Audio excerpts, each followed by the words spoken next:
Hi ನನ್ನ YouTube family, welcome to Bhavya Sudhamani YouTube channel. Guys, ನಾನಿವತ್ತು ಭಾನುವಾರ ಮತ್ತು ಸೋಮವಾರದ್ದು ಡೇ ವ್ಲಾಗ್ನ ಮಾಡ್ತಾ ಇದ್ದೀನಿ. ಇಂದ ದಿನ ಗೈಸ್ ಫ್ರಿಜ್ಜು ಮತ್ತು ಅಡುಗೆ ಮನೆ ಕ್ಲೀನ್ ಮಾಡ್ಕೋತಾ ಇದ್ದೀನಿ. ನೀವು ನೋಡ್ಬೋದು ಫ್ರಿಜ್ಜಲ್ಲಿರೋ ಕಾಳು ಅದೆಲ್ಲನೂ ಈಚೆ ತೆಗೆದ್ಬಿಟ್ಟಿದ್ದೀನಿ. ಹಾಗೆ ಅಡುಗೆ ಮನೇಲೂ ಸಹ ನೀವು ಮೊದಲೇ ಕ್ಲಿಪ್ಪಿಂಗ್ಸಲ್ಲಿ ನೋಡ್ಬೋದು ಗೈಸ್, ಎಲ್ಲ ಫುಲ್ಲು ಮೆಸಪ್ ಆಗಿಬಿಟ್ಟೈತೆ. ಆ ಕಡೆ ಈ ಕಡೆ ಎಲ್ಲ ಮಡಗ್ಬಿಟ್ಟಿದ್ದೀನಿ. ಇವಾಗ ಒಂದು ಕಡೆಯಿಂದ ಕ್ಲೀನ್ ಮಾಡ್ಕೊಂಡು ಹೋಗ್ತಾ ಇದ್ದೀನಿ. ಫ್ರಿಜ್ನೂ ಸಹ ಕ್ಲೀನ್ ಮಾಡಿರಲಿಲ್ಲ, ಸ್ವಲ್ಪ ದಿನಗಳೇ ಆಗೋಗಿತ್ತು. ಇವತ್ತು ಕ್ಲೀನ್ ಮಾಡೋದ ಫ್ರಿಜ್ಜೂ ಸಹ ಧೂಳೆಲ್ಲ ಮೇಲ್ಗಡೆ ಎಲ್ಲ ಕೂತಿದೆಯಲ್ಲ ಅಂದ್ಬಿಟ್ಟು ನಾನು ಫ್ರಿಜ್ ಮೇಲ್ಗಡೆ ಎಲ್ಲ ಒರೆಸ್ಕೊಳ್ತಾ ಇದ್ದೀನಿ. ಮೇಲ್ ಟಚಪ್ ಅಷ್ಟೇ ಕೊಡ್ಕೋತಾ ಇರೋದು ನಾನು. ಫ್ರಿಜ್ ಫುಲ್ ಏನು ಡೀಪ್ ಕ್ಲೀನಿಂಗ್ ಏನು ಮಾಡೋಕ್ಕೆ ಹೋಗ್ತಾ ಇಲ್ಲ. ಮೇಲ್ಗಡೆ ಧೂಳಿರೋ ಕಡೆ ಎಲ್ಲ ಅಷ್ಟೇ ಮೇಲ್ಗಡೆ ಒರೆಸ್ಕೊಳ್ತಾ ಇದ್ದೀನಿ. ಗೈಸ್, ಹಾಗೆ ನಾನು ಕಿಚನ್ ಟೂರಲ್ಲಿ ಜಾಸ್ತಿ ಏನು ಕಾಳುಗಳು ಮಡಿಕೊಳ್ಳೋದಕ್ಕೆ ಏನೇ ಮಡಿಕೊಳ್ಳೋದಕ್ಕೂ ಅಷ್ಟೇನು ಬಾಕ್ಸೇ ಆಗಲಿ ಯಾವುದೇ ರೀತಿ ಡಬ್ಬನೇ ಆಗಲಿ ಮಡಿಕೊಂಡಿರಲಿಲ್ಲ. ನಾನು ಕಾಳು ಏನಾದ್ರು ಮಡಿಕೋಬೇಕಂದ್ರೆ ಕವರಲ್ಲೇ ಮಡಿಕೊಳ್ತೀನಿ. ಕವರಲ್ಲಿ ಅಥವಾ ಈ ರೀತಿ ಬಾಟ್ಲು ಇದೆಯಲ್ಲ, ನೀರಿನ ಬಾಟ್ಲು, ಈ ರೀತಿಗೆ ಹಾಕ್ಬಿಟ್ಟು ಈ ರೀತಿ ಫ್ರಿಜ್ಜಲ್ಲಿ ಮಡಿಕೊಳ್ತೀನಿ. ಗೈಸ್, ನಾವು ಕಾಳು ಏನಾದ್ರು ಮಡಿಕೋಬೇಕಂದ್ರೆ ಡಬ್ಬ ಇರುತ್ತಲ್ಲ ಗೈಸ್, ಡಬ್ಬದ್ದು ಬಾಯಿ ಇರುತ್ತಲ್ಲ, ಮುತ್ಲ ಬಾಯಿ, ಅದು ಸಣ್ಣ ಇರಬೇಕು. ಅದು ಸಣ್ಣ ಇಲ್ಲ ಅಂದರೆ ಅಗಲ ಇದ್ದರೆ ಜಾಸ್ತಿ ಹುಳ ಬರೋ ಚಾನ್ಸಸ್ ಇರುತ್ತೆ. ಫ್ರಿಜ್ಜಿಂದ ಹೊರಗಡೆ ಮಡಗಿದ್ರೂ ಹುಳ ಬಂದ್ಬಿಡುತ್ತೆ ಗೈಸ್. ಅಗಲ ಬಾಯಿ ಇದ್ದರೆ ಫ್ರಿಜ್ ಒಳಗಡೆ ಮಡಗಿದ್ರೂ ಆಲ್ಮೋಸ್ಟ್ ಚಿಕ್ಕ ಬಾಯಿರೋ ಬಾಟ್ಲು ತೊಗೊಂಡು ನಾವು ಕಾಳು ಕಡ್ಡಿನ ಮಡಿಕೊಂಡ್ರೆ ಒಳ್ಳೆಯದು. ಹಾಗೆ ನಾನು ಅಡುಗೆ ಮನೆಯೂ ಸಹ ಕ್ಲೀನ್ ಮಾಡಿಕೊಂಡು ಕಸ ಗುಡಿಸ್ಕೊಳ್ತಾ ಇದ್ದೀನಿ. ನೈಟ್ಗೆ ನಾನು ತೊಗರಿಕಾಯಿ ಹುಳ್ಳಿಕಾಳು ಸಾಂಬಾರು ಮಾಡೋದ ಅಂದ್ಬಿಟ್ಟು ಸಾಂಬಾರು ಮಾಡ್ಕೊಳ್ತಾ ಇದ್ದೀನಿ. ಮಧ್ಯಾಹ್ನನೇ ಎಲ್ಲ ಮನೆ ಪೂರ ಕಸ ಗುಡಿಸ್ಕೊಂಡಿದೆ, ಎಲ್ಲನೂ ಇಟ್ಬಿಟ್ಟು ಇವಾಗ ನೈಟು ಅಡುಗೆ ಎಲ್ಲ ಆದಮೇಲೆ ಒರೆಸ್ಕೊಳ್ಳೋದ ಅಂದ್ಬಿಟ್ಟು ಹಾಗೆ ಸಂಜೆ ಸಂತೆಗೆ ಹೋಗಿದೆ ತರಕಾರಿ ತೊಗೊಂಬರೋದ ಅಂದ್ಬಿಟ್ಟು. ಹೂವು ಸಹ ನಮ್ಮ ಮನೆ ಹಿಂದೆಗಡೆನೇ ಇಷ್ಟು ಕಮ್ಕಂಬ್ರ ಬಿಟ್ಟಿತ್ತು. ಹಾಗೆ ನಮ್ಮ ಮನೆ ಪಕ್ಕದವ್ರು ಸ್ವಲ್ಪ ಹೂವು ಕೊಟ್ಟಿದ್ರು, ಅದನ್ನು ಸಹ ಕಟ್ಕೊಂಡೆ ಟಿ ವಿ ನೋಡ್ತಾ ಹಾಗೆ ಸಾಂಬಾರು ಆದ ತಕ್ಷಣವೇ ರೈಸ್ ಮಾಡ್ಕೊಂಬಿಡೋದ, ಇನ್ನು ಮನೆ ಕ್ಲೀನಿಂಗ್ ಎಲ್ಲ ಮಾಡ್ಕೊಬಿಡೋಕೆ ಸರಿ ಹೋಗುತ್ತೆ ಅಂದ್ಬಿಟ್ಟು ಸಾಂಬಾರು ಆದ ತಕ್ಷಣ ನಾನು ಅನ್ನನೂ ಸಹ ಮಾಡ್ಕೊಳ್ತಾ ಇದ್ದೀನಿ. ಮತ್ತು ಸೋಮವಾರಕ್ಕೆ ಸಾಂಗೆ ಮಾಡ್ಕೊಳ್ಳೋದ ಅಂದ್ಬಿಟ್ಟು ಟ್ರೈ ಮಾಡ್ತಾ ಇದ್ದೀನಿ ಗೈಸ್. ನಾನು ಏನೋ ಆಲ್ಮೋಸ್ಟ್ ಎಕ್ಸ್ಪೀರಿಯನ್ಸು ಎಲ್ಲ ಅಡುಗೆಯಲ್ಲೂ ಎಕ್ಸ್ಪೀರಿಯನ್ಸ್ ಏನಿಲ್ಲ. ಆಲ್ಮೋಸ್ಟ್ ಯಾವುದೇ ಮಾಡ್ತಾಯಿದ್ರು ನಾನು ಇವಾಗ ಮಾಡ್ತಾ ಇರೋದೆಲ್ಲ ಹೊಸಬ್ಳೇ, ಏನು ಅಷ್ಟೊಂದೇನು ಎಕ್ಸ್ಪೀರಿಯನ್ಸ್ ಇಲ್ಲ ಗೈಸ್. ಫಸ್ಟ್ ಟೈಮ್ ಎಲ್ಲ ಟ್ರೈ ಮಾಡ್ತಾ ಇರೋದು.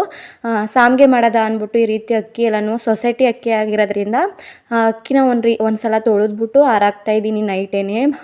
ನಾಳೆ ಸಂಜೆಗೆ ಮಾಡೋದಕ್ಕೆ ಸರಿ ಹೋಗುತ್ತೆ ಅಂದ್ಬಿಟ್ಟು ಗೈಸ್ ನೀರೆಲ್ಲ ಸೋರಿಸ್ಬಿಟ್ಟು ಒಂದು ಸಲ ತೊಳೆದ್ಬಿಟ್ಟು ನೀರೆಲ್ಲ ಸೋರಿಸ್ಬಿಟ್ಟು ಈ ರೀತಿ ಹಾಕ್ಕೊಳ್ತಾ ಇದ್ದೀನಿ. ಇವಾಗ ಅಕ್ಕಿನ ಈ ರೀತಿ ಹಾಕ್ಕೊಂಡು ಪುನಃ ಬೆಳಗ್ಗೆ ಎದ್ದ ಮೇಲೆ ಇನ್ನೊಂದು ಸಲ ಕೈ ಆಡಬೇಕು ಗೈಸ್. ಈಗ ಆಲ್ಮೋಸ್ಟ್ ತೇವೆ ಎಲ್ಲ ಆರಿರುತ್ತಲ್ಲ, ಇನ್ನೊಂದು ಸಲ ಕೈ ಆಡಿದ್ರೆ ಇನ್ನೊಂದು ಸ್ವಲ್ಪ ತೇವೆ ಎಲ್ಲ ಆರಿ ಚೆನ್ನಾಗಾಗಿರುತ್ತೆ.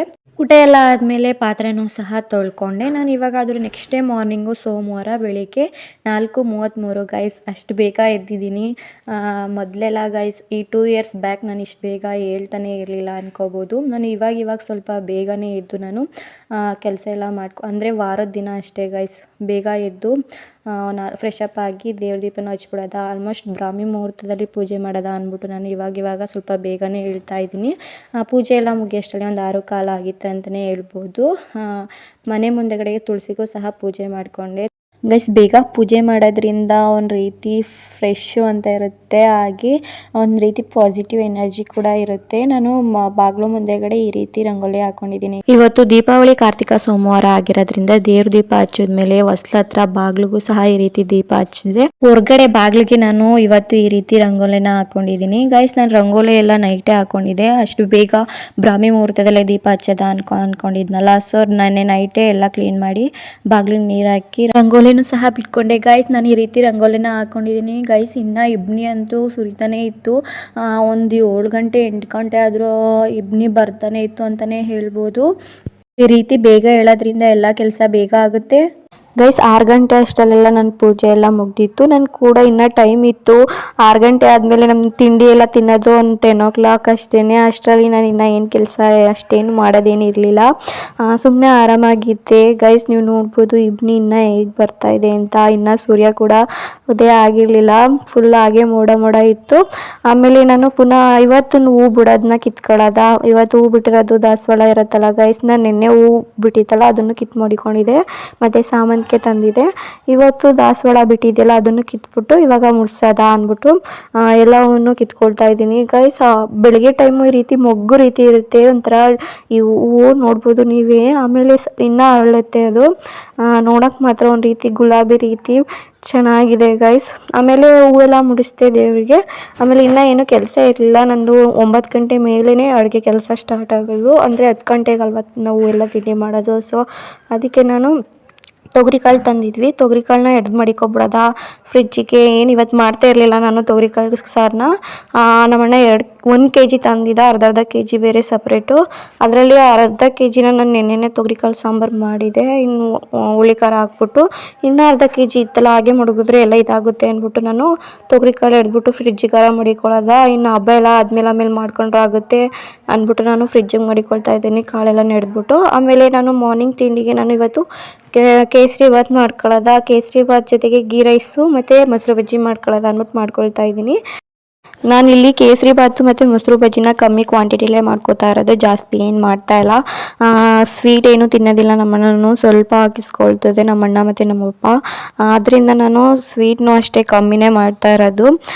ಮೊಸರು ಬಜ್ಜಿನೂ ಅಷ್ಟೇ ನಮ್ಮಪ್ಪನೂ ಏನು ಅಷ್ಟು ತಿನ್ನೋದಿಲ್ಲ, ನಮ್ಮಣ್ಣ ಮತ್ತು ನಾನು ಅಷ್ಟೇ ತಿನ್ನೋದು. ಸೊ ಎಷ್ಟು ಬೇಕೋ ಅಳತೆಗೆ ಅಷ್ಟು ಮಾತ್ರ ನಾನು ಮೊಸರು ಬಜ್ಜಿ ಮಾಡ್ಕೊಂಡಿದ್ದೀನಿ. ಇವಾಗ ನಾನು ಗೀ ರೈಸ್ ನೋಡ್ಬೋದು ಗೈಸ್ ಯಾವ ಥರ ಕಾಣಿಸ್ತಾ ಇದೆ. ಟೇಸ್ಟು ಮಾತ್ರ ಚೆನ್ನಾಗಿತ್ತು ಗೈಸ್, ನಿಜ ಹೇಳ್ತೀನಿ ಚೆನ್ನಾಗಿತ್ತು. ಕೇಸರಿ ಬಾತು, ಮೊಸರು ಬಜ್ಜಿ, ಗೀ ರೈಸು ಗೈಸ್ ನೋಡ್ಬೋದು. ಈ ರೀತಿ ಲುಕ್ಕಲ್ಲಿ ಕ್ರಿಯೇಟ್ ಆಗಿದೆ ಇವತ್ತಿನ ನಮ್ಮ ಮನೆ ಮಾರ್ನಿಂಗ್ ತಿಂಡಿ. ನಮ್ಮ ಅಪ್ಪಗೆ ಗೀ ರೈಸ್ ಜೊತೆಗೆ ಸ್ವಲ್ಪ ಸಾಂಬಾರು ಬೇಕು. ಸೊ ನಾನು ನಿನ್ನೆ ತೊಗರಿಕಾಳು ಸಾಂಬಾರು ಮಾಡಿದ್ನಲ್ಲ, ಕಾಳು ಜೊತೆಗೆ ಗೊಜ್ಜು ರೀತಿ ಕಾಳನ್ನ ಹಾಕೊಟ್ಟಿದ್ದೀನಿ. ಮಾರ್ನಿಂಗ್ ಬೇಗ ಎದ್ದಿದ್ದರಿಂದ ತುಂಬ ನಿದ್ದೆ ಬರ್ತಾಯಿತ್ತು. ಬೆಳಗ್ಗೆ ತಿಂಡಿ ಎಲ್ಲ ಆದಮೇಲೆ ಪಾತ್ರೆ ಎಲ್ಲ ತೊಳೆದ್ಮೇಲೆ ತುಂಬ ನಿದ್ದೆ ಬಂತು ಅಂತಲೇ ಹೇಳ್ಬೋದು. ಮಧ್ಯಾಹ್ನ ಎಲ್ಲ ನಿದ್ದೆ ಮಾಡಿದ್ಮೇಲೆ ಪುನಃ ಎದ್ದು ಟೀ ಎಲ್ಲ ಮಾಡ್ಕೊಂಡು ಕುಡಿದ್ಬಿಟ್ಟು ಸಂಜೆ ಅಡುಗೆನ ಮಾಡ್ತಾಯಿದ್ದೀನಿ ಗೈಸ್. ನಾನು ನಿನ್ನೆ ನೈಟೇ ಸಾಂಬಾರು ಮಾಡೋದು ಅಂದ್ಬಿಟ್ಟು ಅಕ್ಕಿ ತೊಳೆದ್ಬಿಟ್ಟು ಹಾಕಿದ್ನಲ್ಲ, ಅದನ್ನು ಸಹ ಮಿಕ್ಸಿಲಿ ಪುಡಿ ಮಾಡ್ಕೊಳ್ತಾ ಇದ್ದೀನಿ. ಇವಾಗ ಮೊಳಕೆ ಕಾಳು ಸಾಂಬಾರು ಮಾಡೋದ ಅಂದ್ಬಿಟ್ಟು ಮಸಾಲೆ ಎಲ್ಲನೂ ರೆಡಿ ಮಾಡಿಕೊಂಡು ಇವಾಗ ಕಾಳು ಒಗ್ಗರಣೆ ಕೊಡ್ತಾ ಇದ್ದೀನಿ. ಈ ಮೊಳಕೆ ಕಾಳು ಸಾಂಬಾರಿಗೆ ಆಲೂಗೆಡ್ಡೆ ಬದನೆಕಾಯಿ ಹಾಕಿದ್ರೆ ತುಂಬ ರುಚಿಯಾಗಿರುತ್ತೆ ಅಂತಲೇ ಹೇಳ್ಬೋದು. ಮೊದಲೇ ನಾನು ವಡೆ ಮಾಡೋದ ಅಂದ್ಬಿಟ್ಟು ಕಡಲೆಬೇಳೆನ ನೆನೆ ಹಾಕಿದೆ. ನಾನು ಇವಾಗ ಗ್ಯಾಸ್ ಸ್ಟವ್ ಮೇಲೆ ಉಳ್ಳಿಮಳೆ ಸಾಂಬಾರನ್ನ ಬೇಯಕ್ಕೆ ಮಾಡೋಗ್ಬಿಟ್ಟು ಇಲ್ಲಿ ವಡೆಗೂ ಸಹ ಎಲ್ಲ ರೆಡಿ ಮಾಡ್ಕೊಬಿಡೋದ, ಇನ್ನೇನು ಟೈಮ್ ಆಗಿಬಿಡುತ್ತೆ ಅಂದ್ಬಿಟ್ಟು ವಡೆ ಮಾಡೋದಕ್ಕೂ ಎಲ್ಲ ರೆಡಿ ಮಾಡಿಕೊಂಡು ಇದು ಸ್ವಲ್ಪ ಹೊತ್ತು ಮುಚ್ಚಿಡ್ತೀನಿ ಹೀಗೇ. ಹಾಗೆ ಇದ್ರ ಪಕ್ಕದಲ್ಲಿ ನಾನು ಕಾಯಿ ಹಾಲನ್ನು ಸಹ ಸ್ವಲ್ಪ ಮಾಡ್ಕೊಳ್ತಾ ಇದ್ದೀನಿ ಗೈಸ್. ನಾನು ಮೊದಲೇ ಹೇಳ್ದಾಗೆ ಎಲ್ಲ ಕಮ್ಮಿ ಕ್ವಾಂಟಿಟಿಲೇ ಮಾಡ್ಕೊಳ್ತಾ ಇರೋದು. ಸ್ವಲ್ಪ ಕಾಯಿ ಹಾಲು ಮಾಡ್ಕೊಳ್ಳೋದ ಅಂದ್ಬಿಟ್ಟು ಮಾಡಿಕೊಂಡೆ. ಆಮೇಲೆ ಎಲ್ಲ ಕೆಲಸ ಆದಮೇಲೆ ಪುನಃ ಫ್ರೆಶ್ ಅಪ್ ಆಗಿ ದೇವ್ರ ದೀಪ ಸಹ ಹಚ್ಚಿದೆ. ಬೆಳಗ್ಗೆ ಹಚ್ಚಿದೆ ಅಲ್ವಾ ಮಾರ್ನಿಂಗ್ಗೆ, ಪುನಃ ಈವ್ನಿಂಗು ಸಹ ನೈಟ್ ಹಚ್ಚೋದ ಅಂದ್ಬಿಟ್ಟು ನೈಟು ಬಾಗಿಲಿಗೂ ಸಹ ಈ ರೀತಿ ದೀಪ ಹಚ್ಚಿದೆ. ಇವತ್ತು ನಾನು ರಂಗೋಲೆ ಮಧ್ಯಾಹ್ನ ಸಹ ದೀಪ ಮಡಗಿದೆ. ರಂಗೋಲೆ ಮಧ್ಯ ದೀಪ ಮಡಗಿರೋದ್ರಿಂದ ರಂಗೋಲೆ ಜೊತೆಗೆ ದೀಪ ಎಷ್ಟು ಚೆನ್ನಾಗಿ ಕಾಣಿಸ್ತಿದೆ. ಹಾಗೆ ತುಳಸಿಗೂ ಸಹ ಪೂಜೆ ಮಾಡಿಕೊಂಡು ಈ ರೀತಿ ದೀಪನ ಹಚ್ಚಿದ್ದೀನಿ. ಇವಾಗ ಸಾಂಬಾರು ಮಾಡೋದ ಅಂದ್ಬಿಟ್ಟು ಸಾಂಬಾರು ಮಾಡ್ಕೊಳ್ತಾ ಇದ್ದೀನಿ. ಆಲ್ರೆಡಿ ಎಲ್ಲ ರೆಡಿ ಇತ್ತು, ರೈಸು, ಸಾಂಬಾರು ಮತ್ತು ಕಾಯಿ ಹಾಲೆಲ್ಲನೂ ರೆಡಿ ಮಾಡಿದೆ. ವಡೆ ಮಾತ್ರ ಮಾಡಿರಲಿಲ್ಲ, ದೇವಸ್ಥಾನಕ್ಕೆ ಹೋಗೋದಿತ್ತು. ದೇವಸ್ಥಾನಕ್ಕೆ ಹೋಗಿದ್ದು ಬಂದು ವಡೆ ಮಾಡ್ಕೊಂಡ್ರೆ ಆಗುತ್ತೆ ಅಂದ್ಬಿಟ್ಟು ಸಾಂಬಾರು ಒಂದು ಮಾಡಿಬಿಟ್ಟು ಹೋಗೋದ ದೇವಸ್ಥಾನಕ್ಕೆ ಅಂದ್ಬಿಟ್ಟು ಸಾಂಬಾರನ್ನು ಸಹ ಮಾಡ್ತಾಯಿದ್ದೀನಿ ಗೈಸ್. ಯಾವುದೇ ಕೆಲಸನೇ ಆದ್ರೂ ಫಸ್ಟ್ ಟೈಮ್ಗೆ ಬರೋದಿಲ್ಲ. ಒಂದೆರಡು ಸಲ ಮಾಡಿದ್ರೆ ಅದ್ರ ಮಿಸ್ಟೇಕ್ ಗೊತ್ತಾಗಿ ಅದ್ರ ನೆಕ್ಸ್ಟ್ ಟೈಮ್ ಆದರೂ ಏನು ಮಿಸ್ಟೇಕ್ ಆಗಿದೆ ಅಂತ ತಿಳ್ಕೊಂಡು ನಾವು ಮಾಡ್ಬೋದಲ್ವಾ. ಸೊ ಎಲ್ಲ ಟೈಮು ಯಾವಾಗಲೂ ಎಲ್ಲರೂ ನಮ್ಮ ಜೊತೇಲಿ ಇರ್ತಾರೆ ಅಂತ ನಂಬ್ಕೊಂಡು ಕೂತ್ಕೊಂಡ್ರೆ ಆಗಲ್ಲ. ಯಾವುದೇ ಕೆಲಸ ಆದ್ರೂ ನಮ್ಮ ಕೈಲಿ ಆಗುತ್ತೋ ಬಿಡುತ್ತೋ ಫಸ್ಟು ನಾವು ಟ್ರೈ ಮಾಡಬೇಕು. ಟ್ರೈ ಮಾಡಿದ್ಮೇಲೆ ಅದರಲ್ಲಿ ಏನೇ ಮಿಸ್ಟೇಕ್ ಇದ್ದರೂ ಗೊತ್ತಾಗುತ್ತೆ. ಒಂದು ಸಲ ಅಲ್ಲ, 2 ಸಲ ಅಲ್ಲ, 3ನೇ ಸತಿಗೆ ನಮ್ಗೆ ಅದು ಸರಿ ಬರುತ್ತಲ್ವ. ಸೊ ಏನೇ ಇದ್ರೂ ನಾವು ಟ್ರೈ ಮಾಡಬೇಕು. ಅಂದರೆ ನಮ್ಮ ಕಾಲ ಮೇಲೆ ನಾವು ನಿಂತ್ಕೋಬೇಕು. ಏನೇ ಕೆಲಸ ಇದ್ರೂ ನಾವು ಕಲ್ತಿರಬೇಕು ಅಂತ ನಾನು ಈ ವಿಡಿಯೋ ಮೂಲಕ ತಿಳಿಸ್ಕೊಡ್ತೀನಿ. ಹಾಗೆ ನಾನು ಸಾಂಬಾರನ್ನು ಸಹ ಇದು ಫಸ್ಟ್ ಟೈಮ್ ಮಾಡ್ತಾ ಇರೋದು, ನಾನೇ ಮಾಡಿದ್ದೀನಿ. ಇವಾಗ ಏನೇ ಮಿಸ್ಟೇಕ್ ಇದ್ರೂ ನೆಕ್ಸ್ಟ್ ಟೈಮ್ ಮಾಡ್ಬೋದಲ್ವಾ. ಇವಾಗ ನಮ್ಗೆ ಗೊತ್ತಿಲ್ಲ ಅಂದ್ಬಿಟ್ಟು ಸುಮ್ಮನೆ ಬಿಟ್ಬಿಟ್ರೆ ಇವಾಗ ಎಲ್ಲದಕ್ಕೂ ಬೇರೆಯವ್ರನ್ನ ಕರೆಯೋದಕ್ಕೆ ಆಗೋದಿಲ್ಲ. ಗೊತ್ತಿಲ್ಲ ಅಂದ್ರೂ ಒಂದು ಸಲ ಟ್ರೈ ಮಾಡಿದ್ರಲ್ಲಿ ಏನು ತಪ್ಪಿದೆ. ನಾನು ಸಹ ಹೀಗೆ ಸಾಂಬಾರು ಮಾಡಿಬಿಟ್ಟು ಮನೇಲೇ ಸಾಂಬಾರು ಹುಳಿತ್ತು, ಇದನ್ನು ನಮ್ಮ ಅಜ್ಜಿ ಮಾಡಿಸಿದ್ರು ಸಾಂಬಾರು ಹುಳನ್ನ. ಅದರಲ್ಲಿ ನಾನು ಸಾಂಬಾರನ್ನ ಮಾಡ್ತಾಯಿದ್ದೀನಿ. ಎಳೆ ಎಲ್ಲ ಚೆನ್ನಾಗೇ ಬಂದಿದೆ ಗೈಸ್. ಅಂದರೆ ನಾನು ಹಿಟ್ಟಿಗೆ ಇನ್ನೊಂಚೂರು ನೀರು ಹಾಕ್ಬಿಟ್ಟು ಇನ್ನೊಂದು ಸ್ವಲ್ಪ ಬೇಯಿಸ್ಬೇಕಿತ್ತು ಅಷ್ಟೇ. ಇನ್ನೆಲ್ಲ ಆಲ್ಮೋಸ್ಟ್ ಚೆನ್ನಾಗೇ ಬಂದಿತ್ತು ಅಂತಲೇ ಹೇಳ್ಬೋದು. ಗೈಸ್ ನೀವೇ ನೋಡ್ಬೋದು ಯಾವ ರೀತಿ ಲುಕ್ ಕಾಣಿಸ್ತಿದೆ ಅಂತ. ಎಳೆನೂ ಅಷ್ಟೇನು ಅಂಟಂಟೇನು ಇರಲಿಲ್ಲ ಅಷ್ಟೇ. ಹಿಟ್ಟು ಮಾತ್ರ ಇನ್ನೊಂಚೂರು ಚೆನ್ನಾಗಿ ಬೆಂದಿತ್ತು, ಇನ್ನೊಂಚೂರು ಬೇಯಬೇಕಿತ್ತು ಅಷ್ಟೇ. ಅದು ಬಿಟ್ರೆ ಓವರ್ ಆಲ್ ಚೆನ್ನಾಗೇ ಇತ್ತು ಅಂತಲೇ ಹೇಳ್ತೀನಿ. ಇವಾಗ ಸಾಮ್ಗೆ ಎಲ್ಲ ಹೊತ್ತಾದ್ಮೇಲೆ ಎಲ್ಲ ಕೆಲಸ ಮುಗಿಸಿ ನಾನು ದೇವಸ್ಥಾನಕ್ಕೆ ಹೋಗೋದ ಅಂದ್ಬಿಟ್ಟು ಹೋಗ್ತಾ ಇದ್ದೀನಿ. ನಾನು ದೇವಸ್ಥಾನಕ್ಕೆ ಹೋಗ್ತೀನಿ ಅಂದು, ಹಾಗೆ ನಮ್ಮ ಅಣ್ಣನ ಮಗಳು ನಾನು ಬರ್ತೀನಿ ಅಂದ್ಬಿಟ್ಟು ಅವಳು ಸಹ ನನ್ನ ಜೊತೆಲಿ ಬರ್ತಾ ಇದ್ದಾಳೆ. ನಾವು ಇವಾಗ ನಡ್ಕೊಂಡು ಹೋಗ್ತಾ ಇದ್ದೀವಿ. ನಮ್ಮೂರಿನ ಈಶ್ವರ ದೇವಸ್ಥಾನ ಇದೆ, ಅಲ್ಲಿಗೆ ಹೋಗಿದ್ದು ಬರೋಣ ಅಂದ್ಬಿಟ್ಟು. ಹೋಗಿರಲಿಲ್ಲ, ತುಂಬ ದಿನ ಆಗಿತ್ತು, ಹೋಗಿದ್ದು ಬರೋಣ ಅಂತ ಹೋಗ್ತಿದ್ದೀವಿ. ಅಲ್ಲೂ ಕೂಡ ಈ ರೀತಿ ಲೈಟ್ ಅರೇಂಜ್ಮೆಂಟ್ ಎಲ್ಲ ತುಂಬ ಚೆನ್ನಾಗಿ ಮಾಡಿದರು. ಹಾಗೆ ದೇವಸ್ಥಾನ ಸುತ್ತ ದೀಪನೂ ಸಹ ಹಚ್ತಾ ಇದ್ರು. ನಾನು ಕೂಡ ಹೋಗ್ಬೇಕು, ಈ ಥರ ಸುತ್ತ ದೀಪ ಹಚ್ಚಿದಾಗ ಹೋಗ್ಬೇಕು ಅಂತ ಅಂದ್ಕೊಂಡಿದ್ದೆ. ಹೋದ ವರ್ಷ ನನಗೆ ಯಾವತ್ತು ಈ ರೀತಿ ಮಾಡ್ತಾರೆ ಅಂತ ಗೊತ್ತಿರಲಿಲ್ಲ, ಆಲ್ರೆಡಿ ಆಗೋಗಿತ್ತು, ಬಟ್ ಹೋಗಿರಲಿಲ್ಲ. ಈ ವರ್ಷ ನಾನು ಹೋಗಬೇಕು ನೋಡೋದ ಅಂದ್ಬಿಟ್ಟು ನಾನು ಇವತ್ತು ಬಂದಿದ್ದೀನಿ ದೇವಸ್ಥಾನಕ್ಕೆ. ನೀವೇ ನೋಡ್ಬೋದು ಗೈಸ್, ದೇವಸ್ಥಾನ ಸುತ್ತ ಈ ರೀತಿ ಲೈಟಿಂಗ್ಸ್ ಎಲ್ಲ ಅರೇಂಜ್ ಮಾಡಿದ್ದಾರೆ. ಹಾಗೆ ಇಲ್ಲಿ ಗೂಡು ಕಾಣಿಸ್ತಿದೆ ಅಲ್ವಾ, ಕಾಂಪೌಂಡ್ ಹತ್ರ. ಈ ದೇವಸ್ಥಾನ ಸುತ್ತ ಈ ರೀತಿ ಗೂಡು ಹತ್ರ ದೀಪನ ಹಚ್ತಾ ಇದ್ರು ಫುಲ್ಲು. ನಾವು ಹೋದಾಗ ಅರ್ಧ ಹಚ್ಚಿದ್ರು, ಆಮೇಲೆ ಎಲ್ಲ ಕಡೆ ಫುಲ್ ಹಚ್ಚಿದ್ರು ದೀಪನ. ಹಾಗೆ ದೇವಸ್ಥಾನದ ಈ ಕಡೆ ಬಂದರೆ ಈ ರೀತಿ ನಾಗಪ್ಪನ ಕಲ್ಲಿನ ವಿಗ್ರಹಗಳು ಸಹ ಇದೆ. ಹಾಗೆ ಚಂಡಿಕೇಶ್ವರ ದೇವರು ಸಹ ಇದೆ. ನೀವು ನೋಡ್ಬೋದು ಗೈಸ್, ಈ ದೇವರು ಚಂಡಿಕೇಶ್ವರ ದೇವರು. ಕಾಂಪೌಂಡ್ ಈ ರೀತಿ ಗೂಡು ಹತ್ರ ಎಲ್ಲ ಈ ರೀತಿ ದೀಪ ಹಚ್ಚಿದ್ದಾರೆ. ನೋಡೋಕೆ ಮಾತ್ರ ತುಂಬ ಚೆನ್ನಾಗಿ ಕಾಣಿಸುತ್ತೆ ಗೈಸ್. ಈಶ್ವರನ ದೇವಸ್ಥಾನದಲ್ಲಿ ಪೂಜೆ ಆಗೋದು ಸ್ವಲ್ಪ ಲೇಟ್ ಇತ್ತು, ಅದಕ್ಕೆ ಈ ಕಡೆ ಸಿದ್ದಪ್ಪಾಜಿ ದೇವಸ್ಥಾನಕ್ಕೆ ಹೋಗಿದ್ದು ಬರೋದ ಅಂದ್ಬಿಟ್ಟು ಸಿದ್ದಪ್ಪಾಜಿ ದೇವಸ್ಥಾನದ ಹತ್ರ ಬಂದ್ವಿ. ಅಲ್ಲಿ ನೀವು ಸಿದ್ದಪ್ಪಾಜಿ ಬಸವನು ಸಹ ನೋಡ್ಬೋದು. ಅಲ್ಲಿ ಈ ರೀತಿ ರಂಗೋಲಿ ಹಾಕ್ಬಿಟ್ಟು ರಂಗೋಲಿ ಸುತ್ತ ಈ ರೀತಿ ದೀಪನ ಅಲಂಕಾರ ಮಾಡಿದ್ರು. ತುಂಬ ಚೆನ್ನಾಗಿ ಕಾಣಿಸ್ತಾ ಇತ್ತು. ದೇವಸ್ಥಾನದೊಳಗಡೆ ಹೋದರೆ ಗಣಪತಿ ದೇವರು ಸಹ ಇದೆ ಸೈಡಲ್ಲಿ. ಈ ಕಡೆ ಸೈಡಲ್ಲಿ ಗಣಪತಿ ಇದೆ, ಮಧ್ಯ ಸಿದ್ದಪ್ಪಾಜಿ ದೇವರು. ಈ ಕಡೆ ಪಕ್ಕ ಕಾಳಿಕಾ ದೇವಿ ಅಮ್ಮನವರು ದೇವರಿನ ವಿಗ್ರಹ ಸಹ ಇದೆ. ಹಾಗೆ ದೇವ್ರ ಮುಂದೆಗಡೆ ಬಂದರೆ ಜೈ ಶ್ರೀ ಬಜರಂಗಿ ಆಂಜನೇಯ ಸ್ವಾಮಿ ಕೂಡ ಇದೆ. ನೀವು ನೋಡ್ಬೋದು ಗೈಸ್. ಈ ದೇವಸ್ಥಾನ ಓಪನ್ ಮಾಡಿ ಒಂದು 2 years ಏನೋ ಆಗ್ತಿದೆ ಅನಿಸುತ್ತೆ. ಸಿದ್ದಪ್ಪಾಜಿ ದೇವಸ್ಥಾನದ ಹತ್ರ ಕೈಯೆಲ್ಲ ಮುಕ್ಕೊಂಡು ಸಣ್ಣ ಮಾಡಿಕೊಂಡು ಪುನಃ ಈಶ್ವರ ದೇವಸ್ಥಾನ ಹತ್ರ ಬಂದ್ವಿ. ಇನ್ನೇನೋ ಪೂಜೆ ಮಾಡ್ತಾರೆ, ಹೋಗೋದ ಅಂದ್ಬಿಟ್ಟು ಈಶ್ವರನ ದೇವಸ್ಥಾನ ಹತ್ರ ಬಂದ್ವಿ. ಗೈಸ್, ದೇವಸ್ಥಾನದಲ್ಲಿ ಪ್ರಸಾದ ಪಂಚಾಮೃತ ಮತ್ತು ಕಡಲೆಕಾಳು ಕೊಟ್ಟಿದ್ರು. ಪೂಜೆ ಎಲ್ಲ ಮುಗಿಸ್ಕೊಂಡು ಮನೆಗೆ ಬಂದ್ವಿ. ಗೈಸ್, ಮನೆಗೆ ಬಂದಮೇಲೆ ನಮ್ಮ ಅಣ್ಣಂಗೆ ಮುದ್ದೆ ಮಾಡೋದಿತ್ತು, ಅದಕ್ಕೆ ಸಹ ಹಿಟ್ಟು ಮಾಡೋದ ಅಂದ್ಬಿಟ್ಟು ಹಿಟ್ಟು ಮಡಗಿದೆ ಗ್ಯಾಸ್ ಸ್ಟವ್ ಮೇಲೆ. ಹಾಗೆ ನಮ್ಮ ಅಪ್ಪಂಗೆ ಸಾಂಬ್ಗೆ ಹಾಕ್ಕೊಡೋದ ಅಂದ್ಬಿಟ್ಟು ಸಾಂಬ್ಗೆ ಹಾಕ್ಕೊಡ್ತಾ ಇದ್ದೆ. ಆಮೇಲೆ ವಡೆ ಮಾಡಿರಲಿಲ್ಲ ಅಲ್ವಾ ಗೈಸ್, ಬಂದು ವಡೆ ಮಾಡ್ಕೊಳ್ಳೋದ ಅಂದ್ಬಿಟ್ಟು ಹೋಗಿದೆ ಅಲ್ವಾ ದೇವಸ್ಥಾನಕ್ಕೆ. ಇವಾಗೆಲ್ಲ ಊಟ ಹಾಕ್ಕೊಡ್ತಾ ಇದ್ದೆ, ಇನ್ನೇನು ಬಿಸಿ ಬಿಸಿ ವಡೆ ಹಾಕ್ಕೊಂಡು ತಿನ್ನೋದ ಅಂದ್ಬಿಟ್ಟು ವಡೆನೂ ಸಹ ಮಾಡಿಕೊಂಡೆ. ಗೈಸ್, ನೀವು ನೋಡ್ಬೋದು, ಕಡಲೆಬೇಳೆ ವಡೆನ ಈ ರೀತಿ ಗಟ್ಟಿಯಾಗಿ ಆಡಿಸ್ಬಿಟ್ಟು ಮಾಡಿದ್ರೆ ತುಂಬ ಚೆನ್ನಾಗಿರುತ್ತೆ. ಊಟ ಎಲ್ಲ ಆದಮೇಲೆ ಪಾತ್ರೆ ಎಲ್ಲ ತೊಳೆದ್ಬಿಟ್ಟು ಇನ್ನೇನೋ ಮಲ್ಕೊಳ್ಳೋದ ಅಂತ ಇದ್ದೆ. ಆವಾಗ ನಮ್ಮ ಬೀದಿಯವರೆಲ್ಲ ಕೊಂತಮ್ಮನ ನೋಡೋಕೆ ಹೋಗ್ತಾಯಿದ್ರು. ಆಗ ನನ್ನನ್ನು ಸಹ ಕರೆದ್ರು, ಬಾ ಹೋಗಿದ್ದು ಬರೋದ, ಕೊಂತಮ್ಮನ ನೋಡ್ಕೊಬರೋದ, ಬರ್ತೀಯಾ ಅಂತ ಕರೆದ್ರು. ಅದಕ್ಕೆ ನಾನು ಸಹ ನೋಡ್ಕೊಂಬರಕ್ಕೆ ಹೋಗೋದ, ಚೆನ್ನಾಗಿರುತ್ತೆ, ವರ್ಷಕ್ಕೆ ಒಂದ್ಸತ ಅಲ್ವಾ ಈ ರೀತಿ ಮಾಡೋದು, ಸೊ ಹೋಗೋದ ನೋಡ್ಕೊಂಬರೋದ ಅಂದ್ಬಿಟ್ಟು ನಾನು ಹೋಗ್ತಾ ಇದ್ದೀನಿ. ಗೈಸ್, ನಾವಿವಾಗ ಫಸ್ಟು ಉರ್ಮರಮ್ಮನ ದೇವಸ್ಥಾನ ಚೌಡೇಶ್ವರಿ ದೇವಸ್ಥಾನದ ಹತ್ರ ಬಂದ್ವಿ. ದೀಪಾವಳಿ ಹಬ್ಬದ ಪ್ರಯುಕ್ತ ಕಡೆ ಕಾರ್ತಿಕ ಸೋಮವಾರ 5 ದಿನ 7 ದಿನ 9 ದಿನ ಅನ್ನಂಗೆ ಈ ರೀತಿ ಪೂಜೆ ಮಾಡ್ತಾರೆ. ಗೋಡೆಗೆ ಈ ರೀತಿ ತೊಪ್ಪೆಲಿ ಅಲಂಕಾರ ಮಾಡಿ, ಅಲಂಕಾರ ಮಾಡಿದ ಕೆಳಗಡೆನೆ ಕೊಂತಮ್ಮನ ಕೂರಿಸಿ ಹೂವಿನಲ್ಲಿ ತುಂಬ ದೇವ್ರ ಫುಲ್ಲು ತುಂಬ್ದಂಗೆ ಹೂವಿನ ಅಲಂಕಾರ ಮಾಡಿಬಿಟ್ಟು ದೇವ್ರ ಮುಂದ್ಗಡೆ ಮಣ್ಣಿನ ದೀಪನ ಹಚ್ಚಿ, ಆ ಕಡೆ ಒಂದು ಲೈನ್ ಈ ಕಡೆ ಒಂದು ಲೈನು ಮಣ್ಣಿನ ದೀಪನ ಹಚ್ಚಿ ಪೂಜೆನ ಮಾಡ್ತಾರೆ. 9 ದಿನ 7 ದಿನ 5 ದಿನ ಅನ್ನಂಗೆ ಪೂಜೆ ಎಲ್ಲ ಆದಮೇಲೆ ಕೊನೆ ಕಾರ್ತಿಕ ಸೋಮವಾರದ ದಿನ ಈ ರೀತಿ ಅಲಂಕಾರ ಎಲ್ಲ ಮಾಡಿ ಲೈಟಿಂಗ್ಸ್ ಎಲ್ಲ ಬಿಟ್ಟು ಯಾರ್ಯಾರು ಚೀಟಿ ಹಾಕಿರ್ತಾರೆ ಅವರು ಮನೆಗೊಂದು ತಿಂಡಿ, ಹಂಗೆ ಮನೇಲಿ ತಿಂಡಿ ಮಾಡಿಕೊಂಡು ತಟ್ಟೆನ ತುಂಬ್ತಾರೆ. ಗೈಸ್, ನೀವು ನೋಡ್ಬೋದು, ನಾವು ತುಂಬ ಕಡೆ ಒಂದು 7-8 ಕಡೆ ನೋಡ್ಕೊಂಡು ಬಂದ್ವಿ ಕೊಂತಮ್ಮನ. ಈ ರೀತಿ ಗೋಡೆಗೆ ಸಹ ಈ ರೀತಿ ಡಿಸೈನ್ ಮಾಡಿರ್ತಾರೆ. ಈ ರೀತಿ ಹೂವಿನಲ್ಲಿ ಡಿಸೈನ್ ಮಾಡಿ ಕೆಳಗಡೆ ಕೊಂತಮ್ಮನ ಕೂರಿಸಿ ದೀಪನ ಹಚ್ಚಿರ್ತಾರೆ. ಒಂದು 5 days 7 days ಅನ್ನಲ್ಲ, ಆ ರೀತಿ ಕೊನೆ ಕಾರ್ತಿಕ ಸೋಮವಾರ ದಿನ ಆ ರೀತಿ ಪೂಜೆ ಮಾಡೋದ್ರ ಜೊತೆಗೆ ಮೈಸೂರಲ್ಲಿ ಈ ರೀತಿ ಕೊಂತಮ್ಮನ ಮಣ್ಣಿನ ವಿಗ್ರಹನ ತಂದು ಈ ರೀತಿ ಸೀರೆಯಲ್ಲೆಲ್ಲ ಅಲಂಕಾರ ಮಾಡಿ ಪೂಜೆನ ಮಾಡ್ತಾರೆ. ತಟ್ಟೆನೂ ಸಹ ಹಾಗೆ ಚೆನ್ನಾಗೆ ತುಂಬ್ತಾರೆ ಗೈಸ್. ಚೀಟಿಗೆ ಸೇರಿರೋರೆಲ್ಲ ಮಾತಾಡಿಕೊಂಡು ಹಾಗೆ ಅಕ್ಕಪಕ್ಕದ ಮನೆಯವರೆಲ್ಲ ಸೇರಿಕೊಂಡು ಈ ರೀತಿ ತಟ್ಟೆನ ಚೆನ್ನಾಗಿ ತುಂಬಿರ್ತಾರೆ. ಹಣ್ಣು ಹಂಪಲು ಪೂರಿ ಉಂಡೆ, ಪೂರಿ ಚಕ್ಲಿ ನಿಪ್ಪಟ್ಟು ಆ ರೀತಿ ಎಲ್ಲ ತಿಂಡಿ ಮಾಡಿ ತಟ್ಟೆನ ತುಂಬಿರ್ತಾರೆ. ನೋಡ್ಬೋದು ಗೈಸ್ ಎಷ್ಟೊಂದು ತಟ್ಟೆನ ತುಂಬಿದ್ದಾರೆ. ತುಂಬ ಅಂದರೆ ತುಂಬ ಚೆನ್ನಾಗಿ ಕಾಣಿಸ್ತಾ ಇತ್ತು.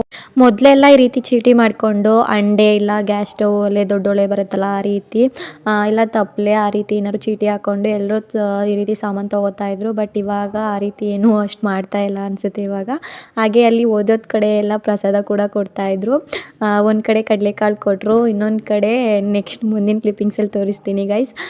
ಒಂದು ಕಡೆ ಒಂದು 2-3 ಕಡೆ ಕಡಲೆಕಾಳೆ ಕೊಟ್ಟರು, ಇನ್ನೊಂದು ಕಡೆ ಕೊಬ್ಬರಿ ಸಕ್ಕರೆ ಕಡಲೆ ಸ್ವೀಟ್ ಮಿಕ್ಸು ಅದು ಕೊಟ್ಟರು, ಇನ್ನೊಂದು ಕಡೆ ಇದು ಕೊಟ್ಟರು ಗೈಸ್ ಏನಂದರೆ ಇದು ಕೇಸರಿ ಬಾತ್ ಕೊಟ್ಟರು, ಇನ್ನೊಂದು ಕಡೆ ಪುನಃ ಕಡಲೆಕಾಳೆ ಕೊಡ್ತಾಯಿದ್ರು. ಆಮೇಲೆ ಇನ್ನೊಂದು ಲಾಸ್ಟ್ ಕಡೆ ಬೂಂದಿ ಕೊಡ್ತಾಯಿದ್ರು. ಆಮೇಲೆ ಇನ್ನೊಂದು ಕಡೆ ಅಂದರೆ ಪಂಚಾಮೃತ ಕೊಡ್ತಾಯಿದ್ರು ಗೈಸ್. ಅಷ್ಟು ಕಡೆ ಎಲ್ಲ ಕಡೆ ಎಲ್ಲೆಲ್ಲಿ ಹೋಗ್ತೀವಿ ಅಲ್ಲೆಲ್ಲ ಪೂಜೆ ದೇವ್ರು ನೋಡಿಕೊಂಡು ಸಣ್ಣ ಮಾಡ್ಕೊಂಡು ಅರಿಶಿನ ಕುಂಕುಮ ಹೂ ತಗೊಂಡು ಪ್ರಸಾದ ಇಸ್ಕೊಂಡು ಬರ್ತಾಯಿದ್ವಿ. ಹಾಗೆ ಇನ್ನೊಂದು ಕಡೆ ಬಂದ್ವಿ ಗೈಸ್, ಅದ್ರ ಪಕ್ಕದ ಬೀದಿನೇ ಲೈಟಿಂಗ್ಸ್ ಎಲ್ಲ ಎಷ್ಟು ಚೆನ್ನಾಗಿ ಅರೇಂಜ್ ಮಾಡಿದ್ದಾರೆ ನೀವೇ ನೋಡ್ಬೋದು. ಅದು ನೋಡಿದ ತಕ್ಷಣ ತುಂಬ ಇಷ್ಟ ಆಯಿತು ಗೈಸ್. ಚೆನ್ನಾಗಿತ್ತು, ಲೈಟಿಂಗ್ಸ್ ಎಲ್ಲ ಮಸ್ತಾಗಿತ್ತು ಅಂತಲೇ ಹೇಳ್ಬೋದು. ಚೆನ್ನಾಗಿ ಡೆಕೋರೇಷನ್ ಕೂಡ ಮಾಡಿದರು. ಫುಲ್ ಬೀದಿ ಪೂರ ಈ ರೀತಿ ಲೈಟಿಂಗ್ಸ್ ಅರೇಂಜ್ ಮಾಡಿದರು. ನಾನು ತೋರಿಸ್ತಾ ಇದ್ದೀನಿ ಗೈಸ್, ನೋಡ್ಬೋದು ನೀವೇ. ಹಾಗೆ ಜನನೂ ಅಷ್ಟೇ ಗೈಸ್, ತುಂಬ ಅಂದರೆ ತುಂಬ ಜನ ಬಂದಿದ್ದರು. ಈ ರೀತಿ ಕಡೆ ಕಾರ್ತಿಕ ಸೋಮವಾರ ದಿನ ಗೈಸ್ ರಾತ್ರಿ ಟೈಮು ಈ ರೀತಿ ಊರಲ್ಲೆಲ್ಲ ಕೊಂತಮ್ಮನ ಕೂರಿಸಿರ್ತಾರಲ್ವ, ಈ ರೀತಿ ದೇವ್ರು ನೋಡೋದಕ್ಕೆ ಅಂದ್ಬಿಟ್ಟು ಊರಿನ ಜನ ಎಲ್ಲ ಆಲ್ಮೋಸ್ಟ್ ಬಂದಿರ್ತಾರೆ ಗೈಸ್. ತುಂಬ ಅಂದರೆ ತುಂಬ ಜನ ಬಂದಿರ್ತಾರೆ. ಮಾಮೂಲಿ ದಿನ 10 ಗಂಟೆ 11 ಗಂಟೆ ಆದರೆ ಬೀದಿಲಿ ಯಾರೂ ಅಷ್ಟು ಕಾಣಿಸೋದಿಲ್ಲ ಗೈಸ್. ಈ ರೀತಿ ಕಡೆ ಕಾರ್ತಿಕೆ ಸೋಮವಾರ ದಿನ ಈ ರೀತಿ ಕೊಂತಮ್ಮನ ಕೂರಿಸಿ ದಿನ ತುಂಬ ಅಂದರೆ ತುಂಬ ಜನ ಓಡಾಡ್ತಾ ಇರ್ತಾರೆ. ಏನೂ ಅಷ್ಟು ಭಯ ಆಗೋದಿಲ್ಲ, ಎಲ್ಲರೂ ಓಡಾಡ್ತಾ ಇರ್ತಾರೆ ಅಲ್ವಾ. ಕೊಂತಮ್ಮನ ನೋಡಿದ ಕಡೆ ಎಲ್ಲ ಆಲ್ಮೋಸ್ಟ್ ಕಡಲೆಕಾಳನ್ನ ತುಂಬ ಅಂದರೆ ತುಂಬ ಕೊಡ್ತಾಯಿದ್ರು. ಕೈ ತುಂಬಾ ಕೊಡ್ತಾಯಿದ್ರು ಗೈಸ್. ಅದು ಎಷ್ಟು ಅಂತ ತಿನ್ನೋಕ್ಕಾಗುತ್ತೆ, ಜಾಸ್ತಿ ತಿನ್ನೋಕ್ಕಾಗ್ತಾ ಇರಲಿಲ್ಲ. ಆದರೂ ಸ್ವಲ್ಪ ಸ್ವಲ್ಪ ಇಸ್ಕೊಂಡು ತಿನ್ಕೊಂಡ್ವಿ. ಕೊನೆಯಲ್ಲಿ ಲಾಸ್ಟಲ್ಲಿ ಇದು ಕೊಡ್ತಾಯಿದ್ರು ಬೂಂದಿನ. ನಾನು ಇಸ್ಕೊಳಕ್ಕೆ ಹೋಗಲಿಲ್ಲ, ಮನೇಲೂ ಸಹ ಊಟ ಮಾಡಿದ್ದೆ. ಅಲ್ಲೂ ಸಹ ಪಂಚಾಮೃತ ಕೇಸರಿ ಬಾತು ಕಡಲೆಕಾಳು ಆ ರೀತಿ ಎಲ್ಲ ಕೊಡ್ತಾಯಿದ್ರಲ್ವ. ತುಂಬ ಹೊಟ್ಟೆ ತುಂಬೋಯ್ತು ಅಂತಲೇ ಹೇಳ್ಬೋದು. ಹಾಗೆ ಗೈಸ್ ನೋಡ್ಬೋದು ಇಲ್ಲೂ ಯಾವ್ಯಾವ ರೀತಿ ಅಲಂಕಾರ ಮಾಡಿದ್ದಾರೆ, ಎಷ್ಟೆಷ್ಟು ತಟ್ಟೆ ತುಂಬಿದ್ದಾರೆ ಅಂತ.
ಗೈಸ್ ಈ ವಿಡಿಯೋ ಇಲ್ಲಿಗೆ ಎಂಡ್ ಮಾಡ್ತಾ ಇದ್ದೀನಿ. ಐ ಹೋಪ್ ನಿಮಗೆ ಈ ವಿಡಿಯೋ ಇಷ್ಟ ಆಗಿದೆ ಅಂತ ಭಾವಿಸ್ತೀನಿ. ಹೀಗೆ ಹೆಚ್ಚಿನ ವೀಡಿಯೋಸ್ಗಳಿಗಾಗಿ ಪ್ಲೀಸ್ ನನ್ನ ಯೂಟ್ಯೂಬ್ ಚಾನಲ್ನ ಸಬ್ಸ್ಕ್ರೈಬ್ ಮಾಡಿಕೊಂಡು ಸಪೋರ್ಟಿಂಗ್ ಮಾಡಿ.